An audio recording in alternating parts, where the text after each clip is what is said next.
Ngayong taon, sunod-sunod na mga kaso ng mga nalason dahil sa kontaminadong pagkain. Nito lamang July 4, 7 estudyante sa bayan ng Oton sa Iloilo ang naospital dahil sa pagkain ng jelly roll. June 2 naman ang isugod rin sa ospital ang mahigit 100 estudyante sa San Carlos, Pangasinan dahil sa pagkain ng expired na candy. At ang pinakamalalang kaso ngayong taon, ang pagkalaso ng mahigit 2,000 residente sa Caraga Region dahil sa pagkain ng durian at mangosteen candy. Ang maliit na candy, malaki ang naging pinsala.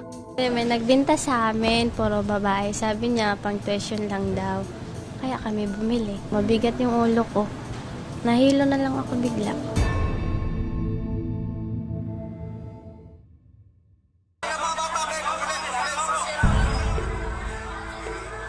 Sa videong ito makikitang nagsisiksikan sa isang ospital ang daan-daang estudyanteng nalason sa candy. Nakabalik na sa pag-aaral ang ilang biktima habang patuloy na ginagamot ang ilan sa kanila. Masakit sa loob kasi yung anak ko, wala kaming pera, mahirap lang kami. Sana huwag nilang ulitin yun. Maraming mga katulad ko madadamay at mapopoison. Hinuli ang 9 na taong nagbenta ng durian candy sa mga paaralan. Pero ang tinuturong pinanggalingan ng nakalalasong candy, 2 pagawaan sa Davao City.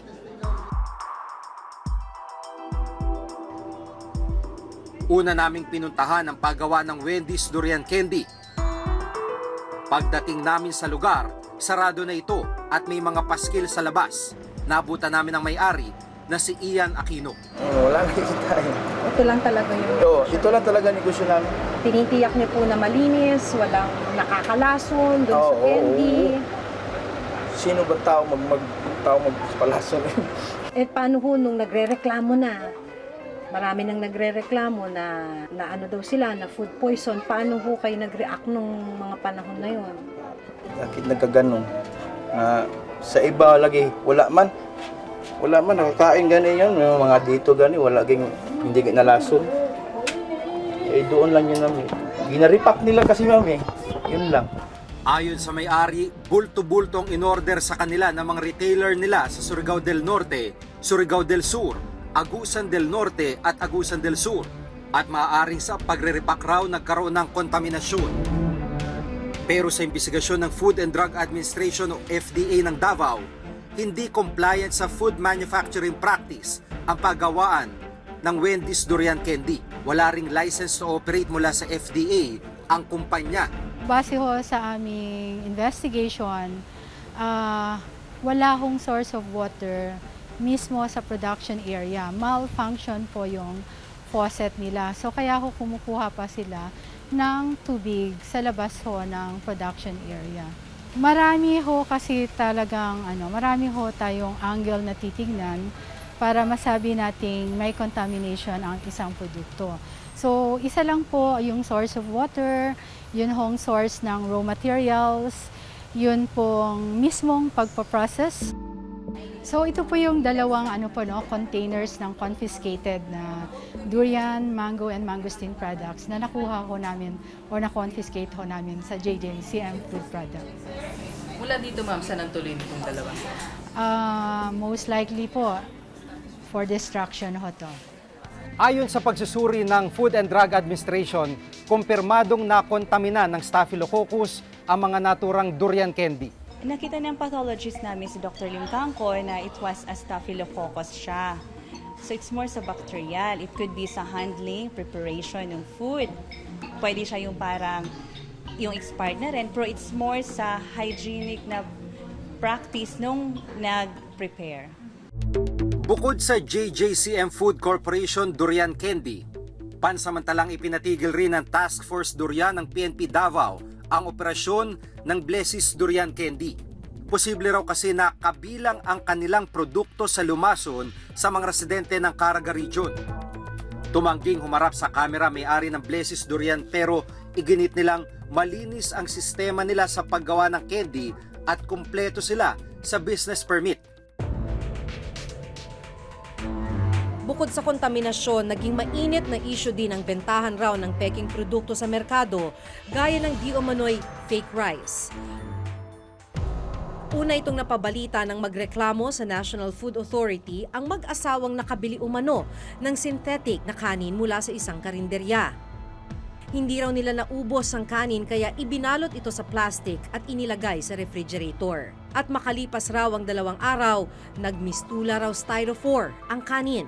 Sa inisyal na pagsusuri, sinabi ng Food Development Center at Food and Drug Administration na kontaminado ng dibutyl phthalate at 2 iba pang uri ng kemikal na ginagamit sa paggawa ng gamot at plastic ang sinasabing fake rice.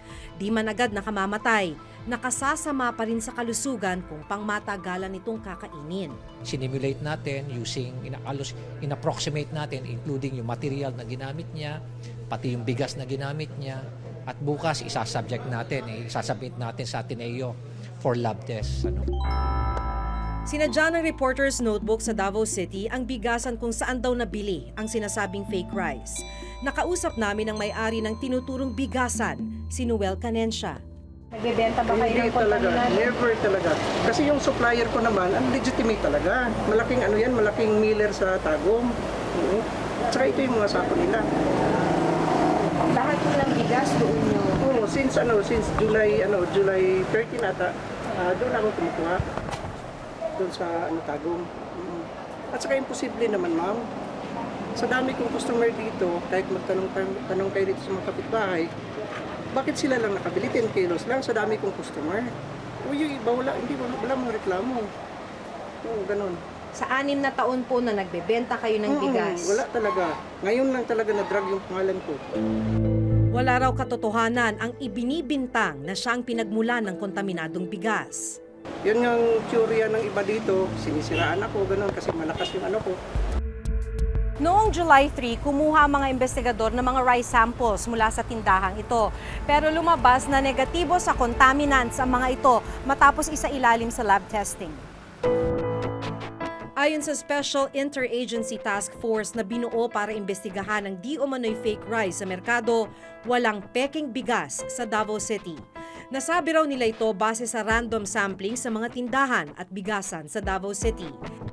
Malamang ay nakontamina ang nauna ng inireklamong kanin dahil mishandled ito at hindi sinadyang lagyan ng kemikal.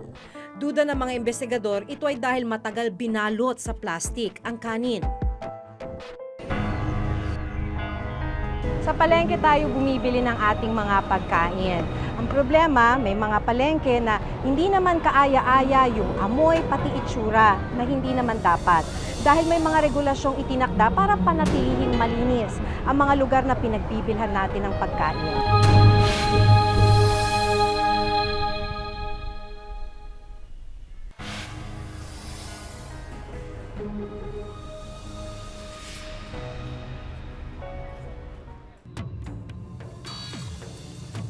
Isa sa mga pangunahing pangangailangan ng lahat ang pagkain.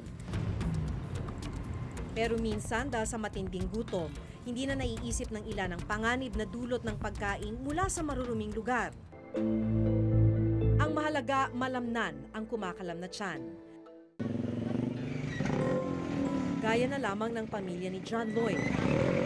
Namumulot sila ng mga itinapong gulay sa Divisoria at maging ng pagpag o tirang pagkain mula naman sa mga restaurant. Pangangalakal ang kinabubuhay ng mga magulang ni John Lloyd. At dahil madalas ay kapos ang kinikita, wala silang magawa kundi magtiis sa tira-tirang pagkain. Isa lang ang pamilya ni John Lloyd sa iba pang hindi alintana ang panganib na dulot ng pagkain mula sa basura. Malinaw na may banta ng kontaminasyon ng lason sa ating mga pagkain. Ang tanong, nababantayan ba ang mga lugar kung saan nanggagaling ang ating kinakain? Kaliwat kanan ang mga basurang nakakalat, bukod pa riyan ang mga dagang balik-balik sa mga paninda. Paano kung ganito ang pinagkukunan mo ng pagkain?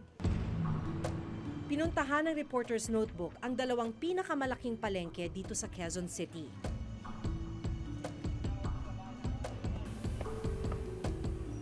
Sa palengke tayo bumibili ng ating mga pagkain. Ang problema, may mga palengke na hindi naman kaaya-aya yung amoy pati itsura na hindi naman dapat. Dahil may mga regulasyong itinakda para panatilihing malinis ang mga lugar na pinagbibilhan natin ng pagkain. Kung nakita ninyo, yan na yung bagsakan ng basura at katabing-katabi lamang yan dito sa palengke. Diyan nila iniipon yung basura, kaya nangangamoy, malakas yung amoy kung saan tayo nakatayo. Pero mas nagulat kami sa aming sunod na nakunan. Ang mga daga, tila dito na nakatira, umaaligid sa mga panindang pagkain gaya ng bigas at harina. Mapanganib ito lalo na ngayong tag-ulan dahil maaari raw magdala ng bakterya ang mga daga sa mga itinitindang pagkain. Ang mga daga at ipis at kung ano pang mga mikrobyo kasi yan nagta-thrive pag madumi yung paligid eh. Kahit sabihin yung sako ng bigas o harina ay merong plastic, hindi ho naaayon sa sanitation code yun. Sunod naming tinungo ang isa pang palengke dito pa rin sa Quezon City. Ang sinasabi ng Sanitation Code of the Philippines, dapat walang mga basura sa paligid ng mga palengke. Pero dito sa labas pa lang, nagkalat na yung mga basura. Tapos kung saan-saan may mga maliliit na tambak na naipon na mga basura. Ang mga basurang ito nang aakit na mga langaw na maaari ring magdala ng bakterya sa mga itinitinda sa loob ng palengke, gaya ng mga karne. Ito ang problema, no? Meat section pa naman. Talagang habang naglalakad ka, mga naipon na basura.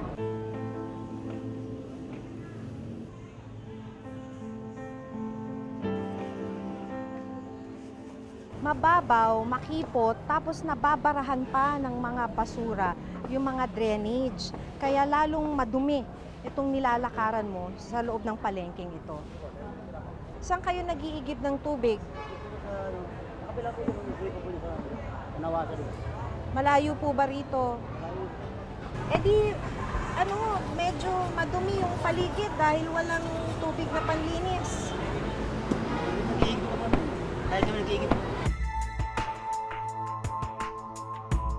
Pinuntahan na namin ang Sanitation Department ng Quezon City upang matanong kung bakit marumi at hindi kaaya-aya ang kalagayan ng dalawang palengkeng aming binisita. Meron po silang mga documentary requirements na pinapakita that they are being serviced by this and that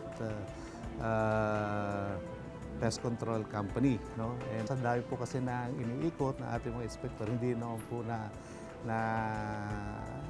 babantayan ng 24/7 ito pong mga lugar na to. We are readily accept nga po itong mga ganitong klase ng mga observation from the buying public so that we could address and give corrective measures po dito po sa mga markets na maaring nakakaligtaan ito pong proper sanitation. Sinabatasang Food Safety Act of 2013, layo nitong masigurong ligtas sa mga pagkain na bibili sa merkado. Sino mang lumabag ay maaaring magmulta mula 50,000 hanggang 500,000 o di kay makulong ng 6 na buwan hanggang 6 na taon depende sa bigat ng paglabag. Sana ang local government ay maging stricto sa pagbibigay ng permit sa mga ganong klaseng wet market. Whether siya ay private or government operated. Dahil ang sangkot dito ay health or kalusugan ng mga mamimili.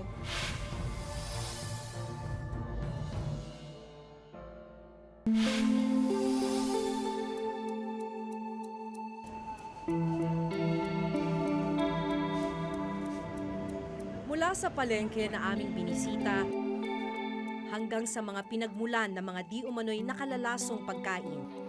Malinaw na kulang ang pagbabantay ng mga otoridad dahil marami sa mga business operator ay nakalulusot sa kabila ng hindi pagsunod sa regulasyon. At bilang mga mamimili, mahalagang mas maging mapagmatsyag at alerto upang malayo sa anumang kapahamakan. Hanggang sa susunod na Webes, ako si Jig Manikan. Ako si Maki Pulido at ito ang nakatala sa aming Reporter's Notebook.